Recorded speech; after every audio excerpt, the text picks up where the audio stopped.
Código Vermelho. Por Arley França. A Guerra dos M-Bogs, como ficou conhecida a guerra que destruiu a humanidade, se iniciou no ano de 2158 e terminou em 2272, com a vitória das máquinas.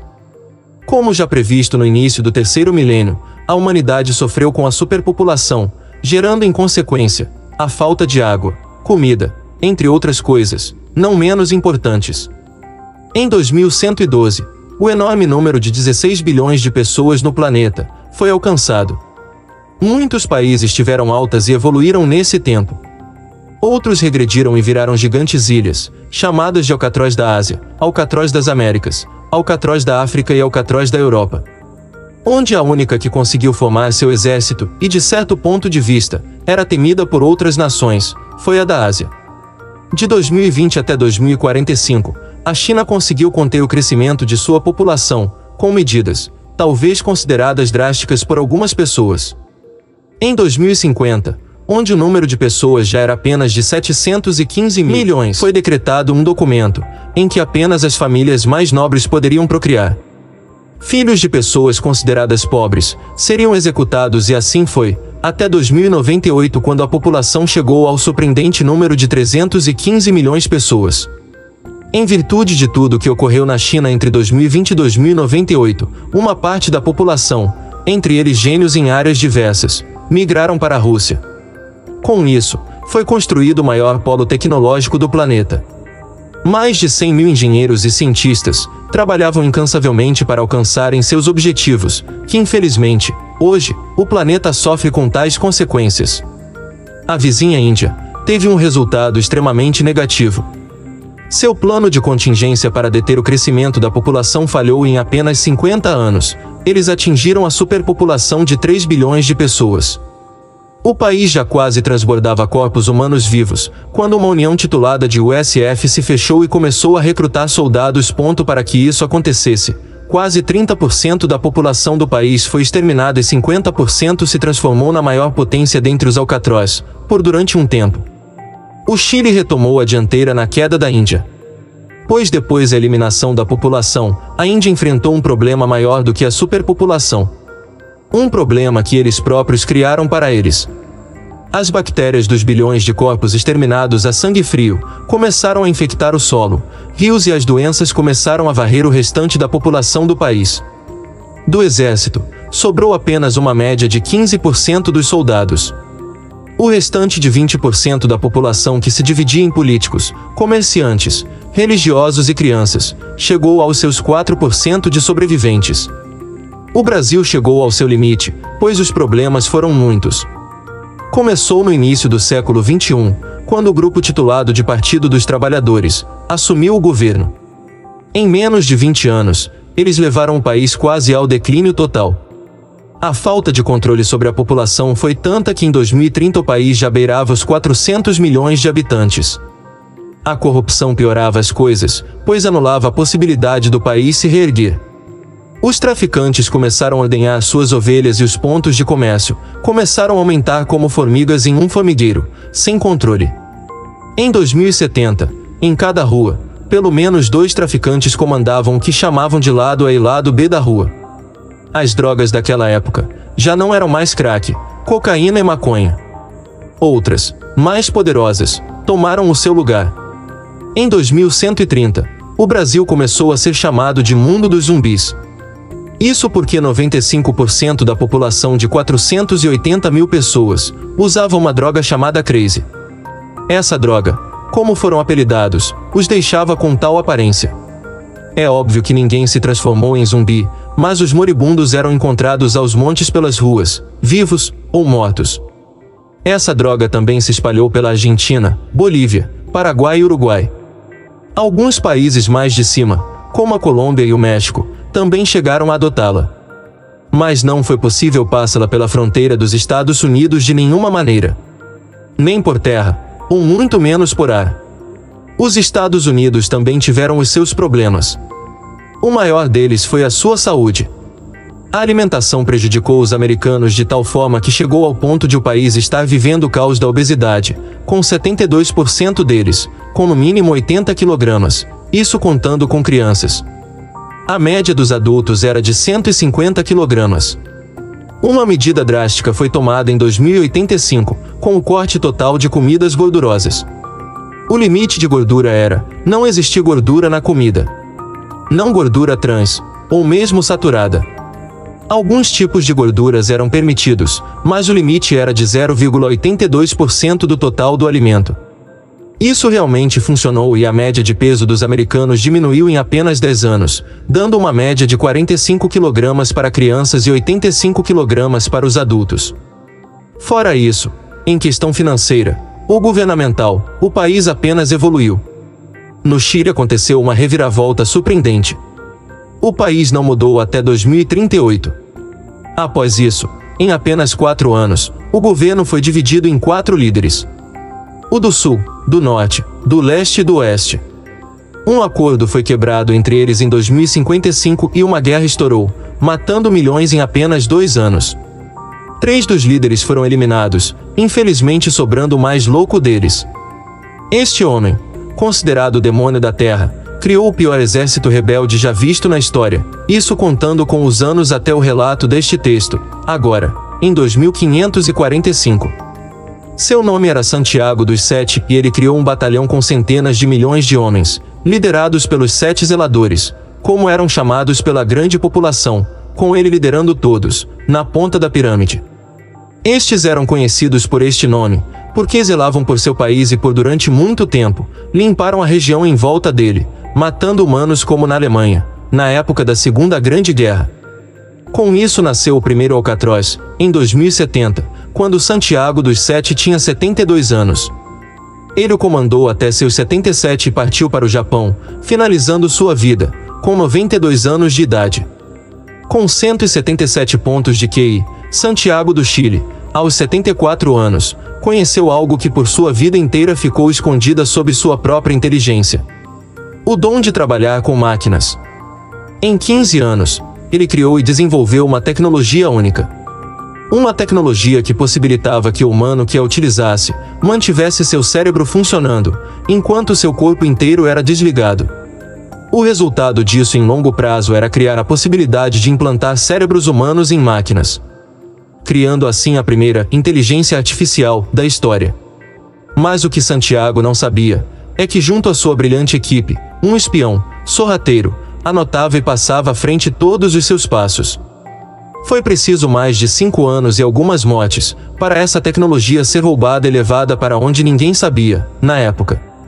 O corpo de Santiago foi encontrado, junto ao laboratório de pesquisa destruído. De 2090 até 2115, tudo sobre essa tecnologia foi abafado, deixando quase certo de que nada sobre ela surgiria em muito tempo. Mas em 2016, quando um político russo foi eleito soberano da Europa, junto com o crescimento de sua imagem, uma empresa tomou carona e o nome Emborg começou a surgir. O maior polo tecnológico do mundo, agora começava a se mostrar para o mundo. Primeiramente eles apresentaram um robô doméstico que não precisava de programação do proprietário, ou ordens para organizar a casa. Sua inteligência artificial lhe permitia entender o que era desorganização, ou até mesmo quando uma planta precisava de água. Ele próprio se recarregava, utilizando tomadas simples de casas, deixando seus proprietários tranquilos para cuidar de seus cotidianos. Após esse grande lançamento, vieram outros que aos poucos foram tomando o lugar dos humanos em seus trabalhos de babás, empregadas domésticas e até de seguranças particulares. Até 2025, na Rússia já circulavam pelo menos 50 mil robôs, inteligentes artificialmente. Após 2027, a distribuição começou para os países mais poderosos, como a China, Estados Unidos, Alemanha, Holanda e Austrália. 2 dos Alcatroz, com contrabandos bem planejados, tiveram os seus milhares de robôs andando por suas regiões. Eles foram Alcatroz das Américas e da Ásia. Em 2140, a tecnologia artificial já tinha se espalhado pelo planeta como uma praga, sendo que alguns dos cientistas receberam boas propostas dos governos rebeldes e começaram a se espalhar pelo globo, construindo, criando e aprimorando máquinas. Muitos países entraram em código vermelho entre os séculos 21 e 22. Mas muitos países evoluíram e multiplicaram suas verbas, atendendo a população da melhor maneira possível em relação à educação, saúde e alimentação.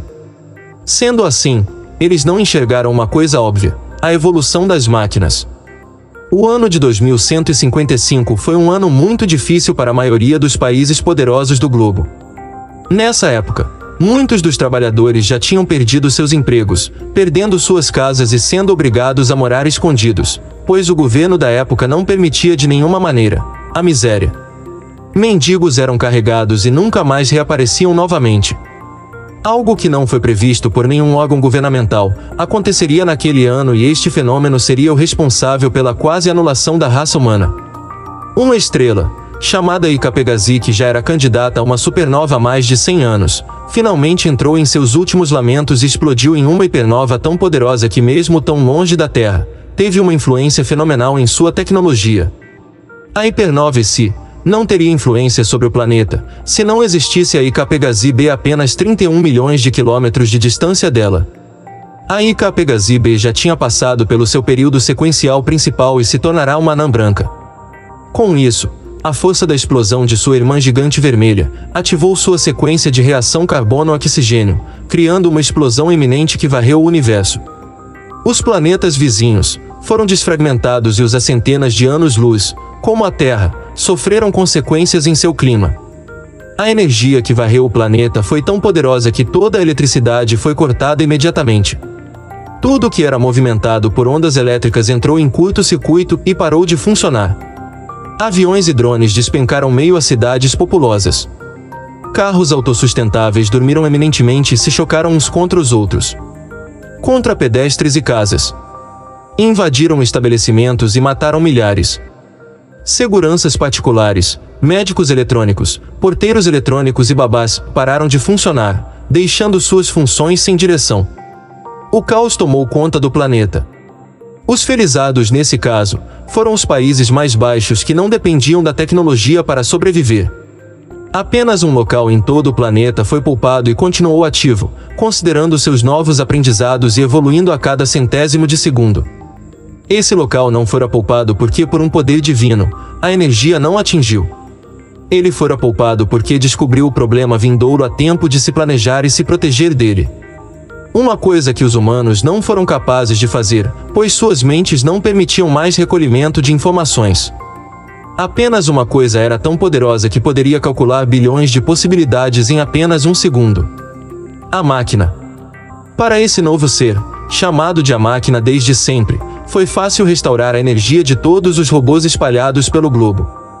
Tendo reunido energia suficiente para enviar uma onda até um dos satélites fritos, ele o fez, realizando uma manobra inteligente e ativando o astro de outra forma.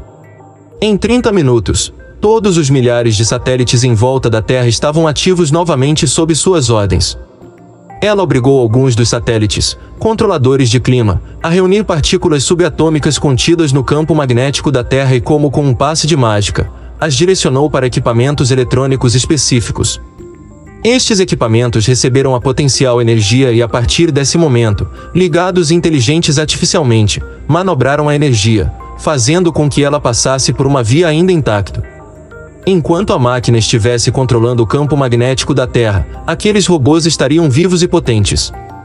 Não demorou para começar a carnificina, pois um plano de contenção entrou em ação e os robôs começaram a prender os humanos em suas próprias casas. Acreditando fielmente em suas propriedades, muitos dos humanos seguiram à risca suas orientações e, por vias disso, receberam a morte real. Foi assim que começou a guerra. Os sobreviventes se reuniram e criaram grupos rebeldes poderosos. No início foi difícil, com a máquina controlando o magnetismo da Terra. Tanques de guerra e aviões eram como cartas fora do baralho. A não ser quando eram utilizados pela própria máquina, para eliminar um batalhão inteiro de humanos. Mas a mente humana não tem limites. Em apenas 10 anos, eles foram capazes de burlar essa orientação magnética e começaram a reutilizar seus equipamentos de guerra. Essa foi a época em que a Terra entrou em seu maior colapso, explodindo bombas poderosas pelo globo, pelo menos 2 vezes por dia. Era possível ver as redomas de luz do espaço. Foi exatamente sobre essa cena de destruição que 2 irmãos gêmeos nasceram para mudar o destino da humanidade. Não demorou muito para alguns líderes desconfiarem da Rússia, pois nela estava o maior polo tecnológico do mundo e assim seu foco foi iniciar bombardeios constantes contra o país. Poderosa, A nação não se rendeu e rapidamente virou o jogo contra pelo menos 10 países. Como em um tabuleiro de xadrez, ela parecia estar 10 passos à frente de todo o mundo. Sendo assim, alguns dos países preferiram se aliar a ela e estes foram a França, Ucrânia e Itália. Isso foi o necessário para o mundo inteiro tremer, diante dessa grande potência em crescimento avassalador. A família Krall, com o pai comerciante e a mãe dona de casa, já tinham seus filhos com 5 anos de idade. Refugiados, tentavam cruzar a fronteira do país, quando foram surpreendidos por rebeldes e assassinados. As 2 crianças foram poupadas e levadas. O seu treinamento começou de imediato e com 15 anos de idade, já eram soldados perfeitos. Em 2175, aos seus 18 anos de idade, os 2 já eram enviados a missões perigosas. Nessas missões, apenas uma coisa era certeza: de que ninguém os pegaria. Na maioria das vezes, ambos lutavam, utilizando sua força de proteção constante a favor de seu irmão. Por via disso, acabavam eliminando seus inimigos e na maioria das vezes, coisas surpreendentes aconteciam a partir de suas inteligências. Em 2180, ambos já tinham alcançado os graus de primeiro e segundo tenente, sendo que Alec era o segundo e Alexis era o primeiro. Não existia disputa entre eles. Apenas a vontade de proteger o outro.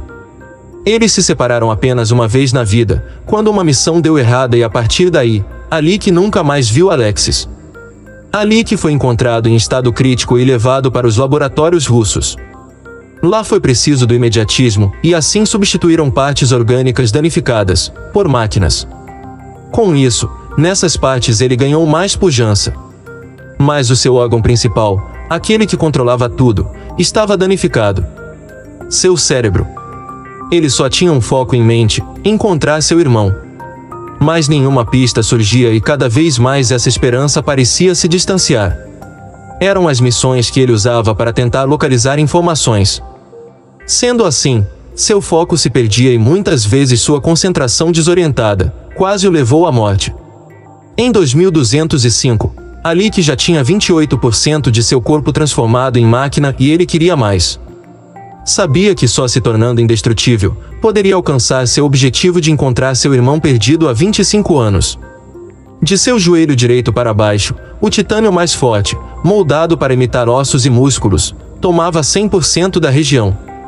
Na coxa direita, seus músculos, adutor longo, costureiro e vasto interior da coxa, eram de metal. Além do pé inteiro. Grande parte de seus músculos abdominais e do dorso eram de metal, sendo que em uma missão específica, foram destruídos por uma arma poderosa. Em seu rosto, apenas seu olho foi retirado e trocado por uma imitação perfeita. Mas sua tecnologia avançada o permitia enxergar 10 vezes melhor, ou mesmo ativar sentidos de calor e reações químicas. Isso era algo que todos os soldados passavam, após completar o período árduo de experiência. Esses 25 anos que Alec passou sem seu irmão, não serviram de nada para encontrar alguma pista, mas serviram para ele descobrir o que realmente acontecia, dentro dos laboratórios do suposto governo russo. Uma coisa o assustou mais do que a ideia de perder o irmão, quando ele descobriu que o suposto governo russo não era alguém e sim algo. Esse algo era tão poderoso que naquele momento Alec imaginou que nada o deteria. Esse algo controlava tudo. O exército. As grandes empresas. As máquinas e tudo que sobrepunha a tecnologia para se manter constante. Alec percebeu que a máquina, como ele imediatamente começou a chamá-la, se tornará algo tão grande que só teria uma forma de destruí-la. Destruindo o planeta junto. A partir desse momento, ele abandonou seu lado e se aliou aos grupos rebeldes, aliados a países tão poderosos quanto a França, ou a Itália. Ele lutou durante décadas ao lado desses países, agora sabendo que lutava contra a máquina e não contra humanos. Os humanos, de certo ponto de vista, eram meras peças descartáveis nesse grande tabuleiro. Os anos foram passando e o corpo de Alec foi se modificando cada vez mais. Alguns órgãos, como o fígado, estômago e pâncreas, tinham sido substituídos por máquinas. Seu ombro direito, agora era como o ombro de um jogador de futebol americano. Porém 2 vezes mais forte e 10 vezes mais duro. Além de lutar incansavelmente contra robôs poderosos e máquinas voadoras, nesse tempo todo ele não tirava uma coisa da cabeça. seu irmão. Ele nunca viu seu corpo, então era difícil aceitar e compreender que ele nunca mais o veria. Aos 70 anos de idade, mas ainda parecendo um jovem, Ali que ainda não tinha perdido as esperanças de um dia rever o irmão, mas nesse momento já não tinha isso como seu foco principal. Em uma missão, onde o centro de abate seria em Alda, na Rússia, surgiu a primeira pista em 47 anos. Isso foi o suficiente para deixá-lo eufórico e quase levá-lo à loucura nos próximos 20 anos. Em 2255, a batalha sem fim contra as máquinas teve seu ápice de loucura, quando a máquina percebeu que o mundo ficaria melhor sem os humanos. Estes seres eram falhos e a possibilidade de trabalhar sem eles deixava a vitória evidente. Nesse caso, eles seriam erradicados do planeta, pensou a máquina. Os robôs e androides se viraram contra seus próprios grupos humanos e o show do extermínio começou. Foi fácil. Pois todos estavam muito perto e fracos, não tiveram como reagir. Alguns conseguiram fugir e abandonaram suas regiões confortáveis. Muitos se aliaram aos exércitos rebeldes, alguns sem vontade. Mas o que valia a sobrevivência. A partir desse momento, iniciou a guerra total, apenas entre humanos e máquinas. O ano de 2272 foi o ano que marcou o término dessa guerra que, com mais de 100 anos, parecia que nunca terminaria. Os humanos morriam, mas seus filhos e netos continuavam lutando, crescendo e construindo famílias que também lutavam pelo mesmo ideal. As máquinas destruídas eram recicladas e transformadas em máquinas mais poderosas e evoluídas, a cada ciclo. Então os humanos procriavam e as máquinas se reconstruíam. Uma guerra sem fim.